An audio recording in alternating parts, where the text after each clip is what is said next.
Good day everyone. Dito sa presentation namin, which is yung video, yung place ng aircraft namin, pipick it randomly. Naka-shuffle siya. Then, instrument natin, may natin is yung one is VOR1, yung pangalawa is VOR2. Then yung sa pinakababa, yung pangatlo is our heading indicator. Airspeed indicator. The airspeed indicator is a primarily flight instrument that shows the speed of an aircraft relative to the surrounding air.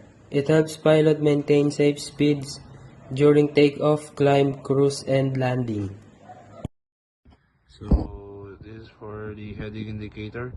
Heading indicator shows the aircraft heading using a gyroscope. It stays stable as the aircraft turns and must be periodically aligned with the magnetic compass due to drift.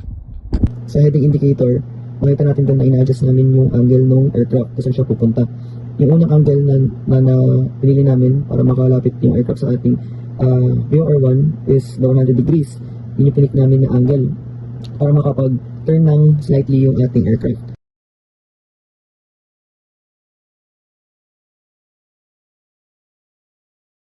And then the second angle is 70 degrees. Then inalign lang namin yung aircraft dun sa VOR1. Makikita natin dun sa indicator natin sa taas. I-align namin yung aircraft dun sa malapit sa yellow line. Isa-set po natin yung heading indicator sa VOR1 kung nasaan po yung VOR1. Dire-diretso lang po yun, and bago po iliko dun sa VOR1, hintayin po mag-indicate kung nasa north na siya.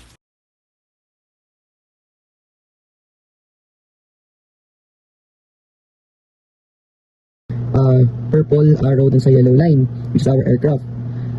So naka 10 degrees siya ngayon, and then ayun, nandun na tayo sa ating VOR1, nakapunta na yung ating aircraft.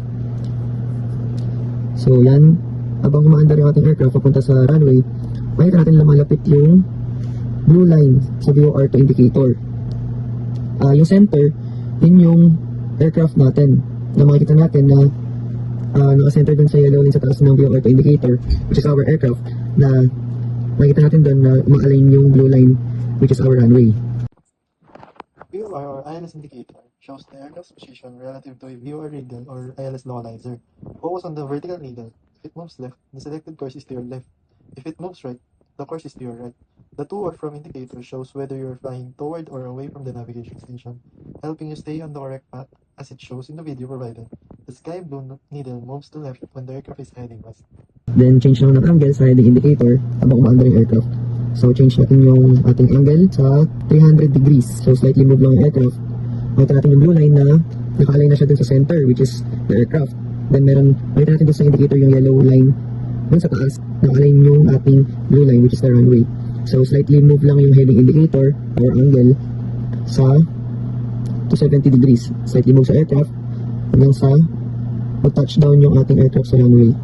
So sa presentation po namin ito, ina-explain lang po namin kung paano gumagana yung mga flight controls gaya ng VOR1 and heading indicators. Pati na rin po ang airspeed para po sa tamang landing at sa pag-indicate po ng ating landing. Lagi tayo magbe-base sa ating mga indicators, our instruments sa aircraft, kasi yun yung tumutulong sa atin para makapag-land tayo ng maayos. At hindi lang makapag-land, kumbaga makapag-maneuver tayo ng maayos. And makikita din natin din yung ating mga gauges, which is ginagamit natin para malaman din natin kung ano na nangyayari sa aircraft, or kung meron pa ba tayong fuel, for example, mga ganung bagay. So, importante na meron tayo magbasa ng ating mga aircraft instruments, paano natin sila gagamitin, and paano natin titingnan yung mga aircraft instruments natin para makapag-maneuver tayo ng maayos ng aircraft. And hindi lang naman about sa maneuver din, kumbaga sa pag-maintenance din, kasi meron din naman tayong mga instruments na ginagamit sa engine. And hindi lang yan, pati sa mga ating pag-maneuver and sa ating performance sa ating aircraft. So sana may natutunan kayo ngayon sa aming presentation, and naway mga tulong to sa future purposes natin sa pag-maintenance and sa pag-maneuver ng aircraft. Thank you.